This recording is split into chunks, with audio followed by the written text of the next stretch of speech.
Hey guys, welcome back to the Cult Classic Kid Show, and today I have to talk about, honestly, a game that I think is one of my favorite video games that I've played this year, which is Robocop Rogue City. This game is amazing, guys. If you just want a true video game that feels like it's almost out of its time in so many great ways, guys, Robocop Rogue City is one of them. If you're a Robocop fan, and if you just love, like, arcade-ish feeling video games that embellish in blood and gore and violence, this game is definitely for you. The biggest highlight of this game is just the respect to the source material. The guys over at Trayon, you could tell that they're a AA developer, but the love and admiration for the franchises that they choose to take on, Terminator being their previous work, now Robocop. Robocop is definitely their best game that I have played thus far. It is astounding, and I really have to give a big shout out to Trayon. If you guys would like to see a review on Robocop Rogue City, let me know in the comment section down below. If that's the case, I'll get to it when I do finish the game. But thus far, bro, I've been totally just trying to do every single little thing in this video game and just enjoying it. It's one of those games where I was just booting it up and immediately I'm like, oh no, I never want this to end after playing for like just a few short hours. And so I'm doing everything that I come across, and I've been having so much fun, man. But we do have to talk about, well, Game Journo's gonna Game Journo, because apparently Robocop Rogue City, holding true to the source material as closely as possible, is apparently a bad thing. In a sea of releases that choose not to do that with far more budget, and then fall short just because they choose not to adhere to the source material. Robocop does, but apparently that is a problem for Eurogamer here.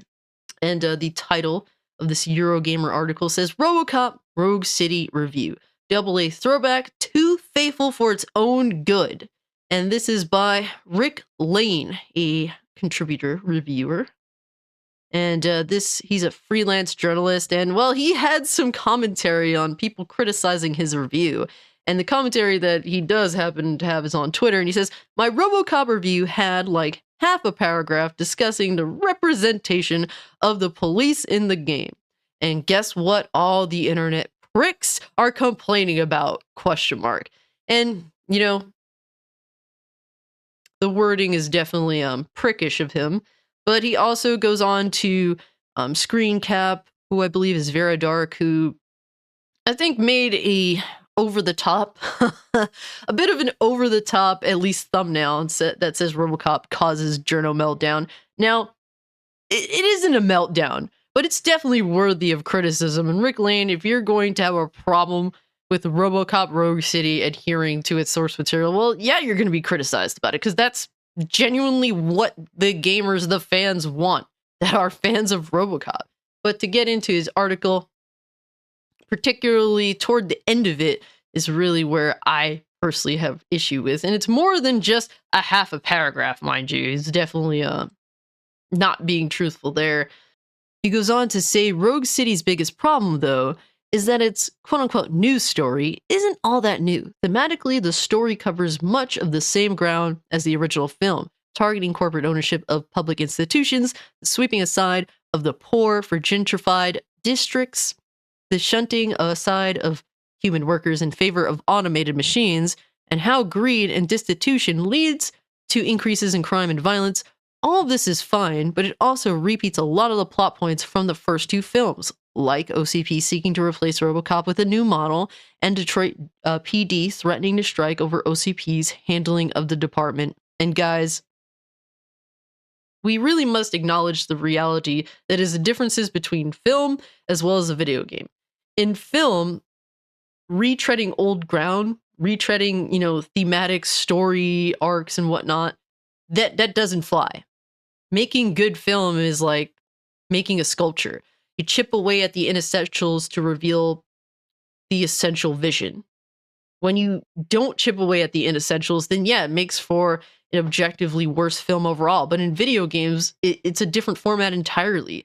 Embellishing in the themes of the first two Robocop movies is what makes it feel like Robocop. It does a great job in that. And while I feel like, you know, for a video game, Robocop Rogue City does feel like a Robocop 3, we have to acknowledge that these are two different formats from film to a video game, and that a video game is going to embellish in things that in film, if you're doing a sequel to film, that is not ideal to do at all. In video game format, retreading these old grounds, retreading these themes, it really does make this game feel like it's a part of the Robocop universe. And if you have a problem with that, well, the game just isn't for you. Maybe you just don't like Robocop. I don't really know what to say, but the fact that they went above and beyond and made sure that this game genuinely feels like a Robocop game is one of the biggest parts of this game's charm, that it's totally allowed to embellish in. I know a lot of games want to do film now, it feels like, and that's what they prioritize, making a video game feel like cinema, but this game doesn't do that. It knows that it's a video game, it plays like it's a video game, and it plays like a Robocop video game through and through, and there's nothing wrong with that. Matter of fact, it's one of the game's greatest strengths. And he continues saying, given how far licensed games have come since Arkham Asylum, Tryon could have been more adventurous. The game's adherence to the structure and idea of the original films also has some unfortunate ramifications. For example, the portrayal of Detroit PD as honest, hardworking blue-collar workers struggling against budget constraints sits a lot less comfortably in 2023.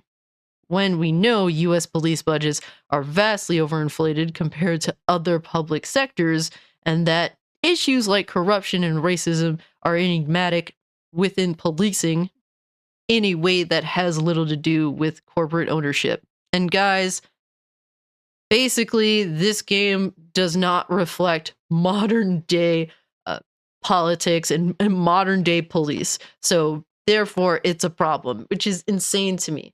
This is a fictitious world. If the police aren't a direct reflection of our police in the real life, there's nothing wrong with that. And the fact that you have a problem with that, the fact that you feel as though this video game, Robocop Rogue City, which is based upon 1987's Robocop, which gives, a prediction, I guess a sense of what they felt like fictitiously would be the future, a game that embellishes in not only glorified violence, but as well as a lot of comedy. Yeah, I think you're just lost in the sauce, bro. There's nothing wrong with this game not taking modern day politics and putting it in there. Matter of fact, that is yet again one of this game's greatest strengths. If you don't want to be bothered by the real world in this fictitious world, then yes, they do a great job from what I've played of thus far. There's absolutely nothing wrong with that. The fact that you think that they should interject modern day politics into a video game is very problematic of you as the reviewer. And they go on to say, to be clear, not saying Robocop should be wandering around Detroit shouting, all cops are bastards, but guess what? If Robocop did do that, you, as well as tons of other journalists, would probably be ball gargling the hell out of this video game. A lot of journalists can't help themselves. They love to see and even encourage and try to force game developers to interject the modern day political landscape into these video games, which removes the sense of escapism from the games. This is something that gamers have been complaining about for years, and journalists continue to try and force into the gaming space. This is why, well, gamers absolutely cannot stand journalists. They think they have zero integrity whatsoever. They don't respect the art form. Matter of fact, they try to mold the art form by their personal politics. And this is one of the biggest problems in the gaming space. He goes on to say, rather, in its strive to mimic the anti-corporate satire of the film Rogue City, misses an opportunity to ask other, more pertinent questions. So basically, in trying to properly replicate Robocop into this video game, it doesn't ask questions that we think are important, especially in regards to modern day real world politics or the political spectrum. And they continue, like, how does a cop program to follow the letter of the law fit within a policing system that itself often doesn't? Throughout the game asks whether a robot is fit to do a policeman's job, which only works as a debating topic if your audience accepts the police are doing the job well in the first place, a point that Rogue City glosses over. There's one moment in Rogue City where the experienced officer accuses a rookie of being an OCP spy and threatens to hit him. As Robocop, you can point out that doing so would be illegal, whereupon the officer accuses you of being in league with OCP because you called him out, because you stepped off the tribal line. These are the kinds of tensions that could build something genuinely new out of, but Rogue City never really interrogates them. And you know what? That's completely fine. There's absolutely nothing wrong with any of that. Matter of fact, the game does a perfect job of making the story like sort of like I don't know what to expect. Robocop's in a situation where he glitches out occasionally, and it puts into question his ability to be the cop leader, the effective cop, you know, amongst the city, a city that's in dire turmoil. And the way they do this is a perfect balance to where we as the player don't see lesser of Robocop. Matter of fact, we get behind him. We want to see him be successful despite these issues that he's dealing with, while also, like I said, making things sort of unpredictable. We don't really know like how badly this is going to affect him. We see his inability to act in certain key points, particularly because of his humanity kind of clashing with his robot, you know, self. And mind you, that's one of the greatest things of this game too, because it's something that I feel like a lot of, like, you know, deep Robocop fans want to see in especially Robocop 2, but it kind of shies away from that. So seeing that some of that here really is something that a Robocop fan can truly embellish in. But they do this in a way that makes things unpredictable, but we do not undermine, like, the game itself. The game itself doesn't undermine Robocop, despite kind of putting into question his ability to be Robocop. And I think that it's really fun that they managed to do that without making us say, well, I don't like Robocop because he's not very good. You know, he's still great, even despite some of the issues that he's facing. And we even kind of can get behind him, which I think is great. We don't undermine him. The narrative doesn't undermine him. That's something that, hell, even the most recent Spider-Man game, unfortunately, did to Peter Parker. The game itself undermines Peter so drastically that me, as the player, the person that's supposed to grow attached to the protagonist you're playing as, I couldn't give a single shit about Peter because of how poorly portrayed he is in the game. This game does not poorly portray Robocop, but puts problems in Robocop's path, some of which are very personal to him, which is something that we as the viewer, as the player, can really, really appreciate about the game. And something as a longtime Robocop fan, it kind of gives us this, I don't know, we were dying to see more of that. So that's really cool overall. And real quick, guys, I do want to bring up this other comparison between Marvel's Spider-Man 2 as well as Robocop Rogue City. Shout out to Learning the Law for bringing this up. This tweet asks, why is a small Polish development studio with an annual revenue of 17 million designing better female face models than Sony, a corporation worth over $100 billion? And this is a comparison between Anne Lewis, who is portrayed by Nancy Allen in the Robocop films, and a comparison to Mary Jane Watson's face model and Mega Jaws Watson in Marvel Spider-Man 2. Because as we could see, despite the limitations that Robocop Rogue City is under, because it is a AA game, they still did a really reasonable job of replicating Nancy Allen from the original film of Robocop into the game. And while I don't think it's necessarily perfect, it's really damn close. And I can really appreciate that because I can acknowledge the respect for Nancy Allen here and Anne Lewis as a character. It is really close.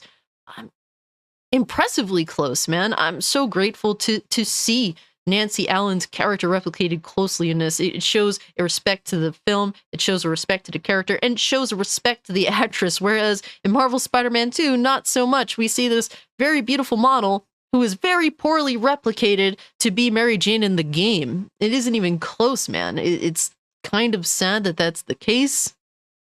Overall, it is a disappointment. It is crazy to think that this small development studio was able to more closely replicate this character into the game, despite all of the things that this game has stacked against it technically. And it goes to show that, well, it's fairly easy to do this, especially when you have, you know, millions upon millions of dollars like Sony has to make a damn good Marvel Spider-Man game, and they choose not to do that. So shout out to Robocop Rogue City for being better at this than Marvel Spider-Man 2.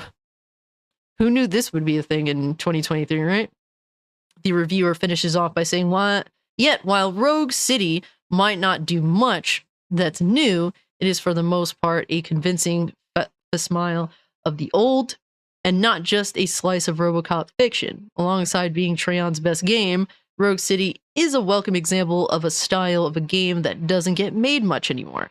At some point during the 2010s, the upstart of AA Contender was brutally shot to death by the crackling gang of mega-budget prestige titles and worthy indie games. In Rogue City, Treyon has brought it back to life, armed, armored, and ready for duty, and he goes on to give the game 3 out of 5 stars, which to me, personally, given it's a AA game, and I wasn't expecting much. Matter of fact, I was expecting this game to bomb in terms of critical reception, even though I was still excited for it nonetheless. A 3 out of 5 is not a bad score. So it's not like he had a journalistic meltdown.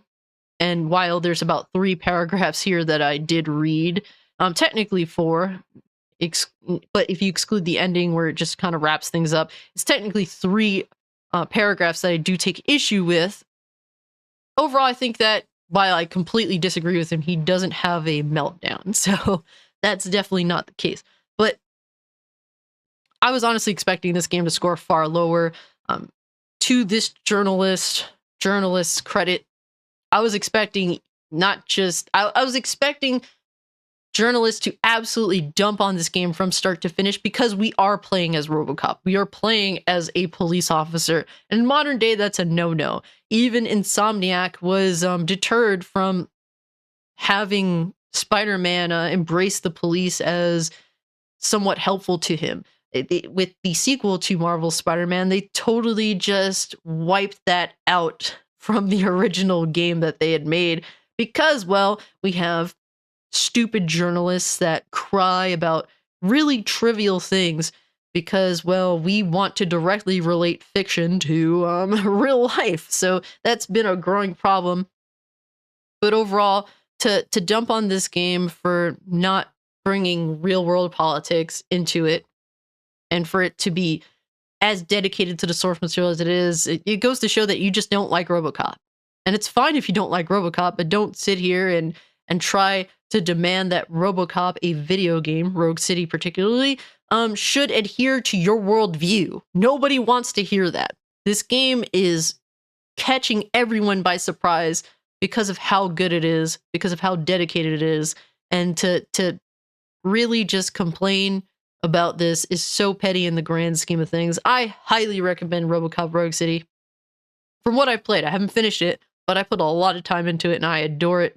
And I will defend it because more developers need to be like Treyon and appreciate and stick as closely to the source material as they possibly can, because they did absolutely nothing wrong here. And really, I love it, man. I absolutely love it. But yeah, guys, let me know what you think about this article. Let me know what you think about, well, a game that chose to follow the source material closely and is being criticized for it. Like I said, I was expecting far more of this, but overall, the general reviews seem to be like, this is a decent game. It's not the greatest game in the world, but it's relatively decent, which has surprised me. So I'm not going to sit here and act like, oh man, it's the end of the world. One critic is dumping on the game for being true to source material. But yeah, guys, if you can, like the video, share the video, subscribe to the channel, follow me over on Twitter or Kick if you'd like to continue the conversation. And guys, with all being said, I'm out. Peace.